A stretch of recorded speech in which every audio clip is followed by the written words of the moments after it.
নমস্কার বন্ধুরা, আজকে আমি সুজির ধোকলা রেসিপি শেয়ার করছি আপনাদের সঙ্গে। নিয়ে নিয়েছি হাফ বাটি পরিমাণ সুজি, ঠিক এই পরিমাণই দিয়ে দিচ্ছি টক দই। দইটা ফেটিয়ে নিয়েছি ভালোভাবে, সুজির সাথে দিয়ে দিলাম। এবার ওই পরিমাপেই একটু জল দিয়ে দেব।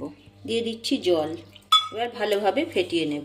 ভালোভাবে ফেটানো হয়ে গেছে, আমি ঢাকনা দিয়ে 10 মিনিটের জন্য রেস্টে রেখে দিচ্ছি। সুজির ব্যাটারটা রেস্টে থাক, ততক্ষণে আমি একটা চটপটা চাটনি বানিয়ে নিচ্ছি।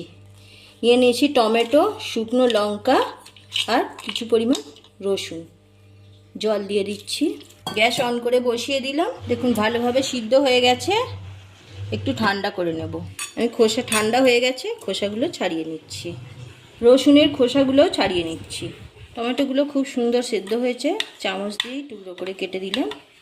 আর মিক্সিং বোলের মধ্যে দিয়ে দিচ্ছি রসুন আর লঙ্কা দিয়ে দিলাম। একটা পেস্ট বানিয়ে নিচ্ছি। একটু লবণ দিয়ে দিচ্ছি, চিনি। চটপাটা চাটনি রেডি হয়ে গেছে। একটা বাটি নিয়ে নিয়েছি, এতে তেল মাখিয়ে নেবো বাটির মধ্যে। একটা বাটার পেপার বাটির মধ্যে দিয়ে দিলাম। 10 মিনিট হয়ে গেছে। দেখুন ব্যাটারটা কত ঘন হয়ে গেছে, সুজিটা ফুলে গেছে।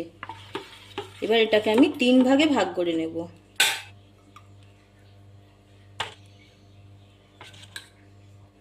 ব্যাটারটা দিয়ে দিচ্ছি। একটা কড়াই বসিয়ে জল ফুটতে দিয়েছিলাম, জলের মধ্যে বসিয়ে দিচ্ছি। ঢাকনা দিয়ে লো আঁচে 5 মিনিট ব্রেক হতে দিই। এবার একটা ভাগের মধ্যে এই যে চটপাটা টমেটোর চাটনিটা বানিয়ে রেখেছি, চাটনিটা দিয়ে দিচ্ছি।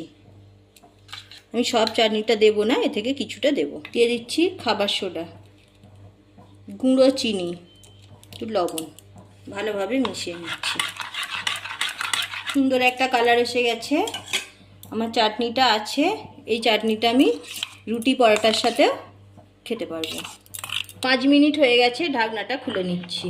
দেখুন ওপরটা ড্রাই হয়ে গেছে। এবার এটা দিয়ে দিচ্ছি। ঢাকনা দিয়ে আরও 5 মিনিট ব্রেক হতে দিচ্ছি। আর একটা যে ভাগ আছে তাতে লবণ দিয়ে দিলাম। এবার দিচ্ছি গুঁড়ো চিনি, বেকিং পাউডার, বেকিং সোডা। ভালোভাবে ফেটিয়ে নিচ্ছি। ঢাকনাটা খুলে নিচ্ছি। দেখুন উপরটা ড্রাই হয়ে গেছে।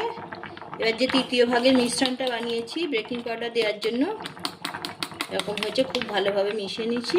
দিয়ে দিচ্ছি।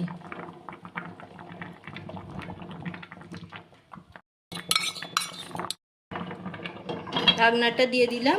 আরও 7-8 মিনিট ব্রেক হতে দিচ্ছি। 8 মিনিট হয়ে গেছে, ঢাকনাটা খুলে নিচ্ছি। উপরটা ড্রাই হয়ে গেছে, হাত থেকে ছেড়ে আসছে। কতটা ফুলে গেছে দেখছেন, নরম তুলতুলে হয়েছে। আমি একটা টুথপিক দিয়ে দেখছি ব্রেক হয়েছে কি। ছুলে গেনি, একদম শুকনো, মানে ব্রেক হয়ে গেছে। আমি গ্যাসটা অফ করে দিচ্ছি। ধোকলাটা ঠান্ডা হতে হতে আমি একটা মশলা বানিয়ে নিচ্ছি। এটা তড়কা মশলা বানাচ্ছি, তার জন্য কড়াইতে দিয়ে দিয়েছি অল্প পরিমাণে তেল, কিছুটা কালো সর্ষে দিয়ে দিচ্ছি। এটা কুচি করে রেখেছি, দিয়ে দিলাম।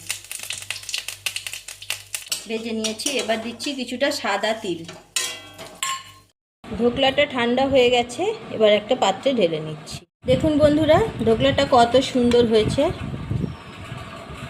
দেখতে পাচ্ছেন। বাটার পেপারটা তুলে দিয়েছি, এই দেখুন।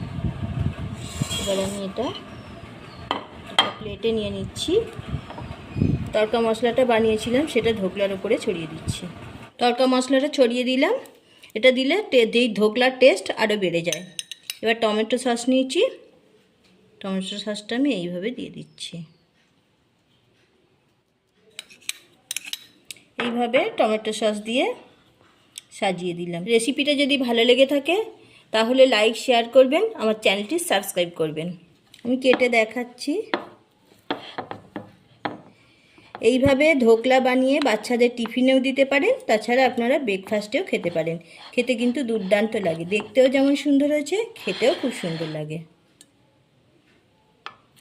কতটা মজাদার হয়েছে, দেখতেও খুব সুন্দর, নরম তুলতুলে, বুঝতেই পাচ্ছেন।